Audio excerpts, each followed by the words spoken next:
We are here today talking with Mike Love and Sam Johnson with Mike Love and Associates on tips on what you should and should not do if you're involved in an accident. Let's talk about the things that typically get folks confused on what they should do once an accident has happened. The thing that trips people up a lot is the insurance company will want you to release the car from the storage lot. Where I was hoping you were going to say that. Yeah, they will take it. They will literally it's at a storage lot. It's incurring storage, and the insurance company will want you to release that car from the storage lot and let them move it to their impound lot where it's not incurring storage, even before they've paid you for the car. Well, that freaks people out. Yeah, I'm not going to release my car to you until you pay me money. Yeah. Right? The problem with that is it gets kind of hinky on who's paying the storage. If you don't release the car, and then they can say, well, you're responsible for your own high dollar storage bill.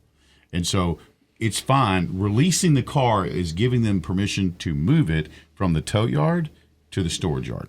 That's it. They can't do anything with it until you sign the title. And so that's a different thing. And it's really the terms they use. Okay. It's a little confusing. So yes, release the car to them. That's a good sign. Right. They think it's their fault a little bit if they're asking to release the car. The only thing you want to do is go and get all your stuff out of your car before you do that. Mike Love and Associates, personal injury attorneys fighting for you.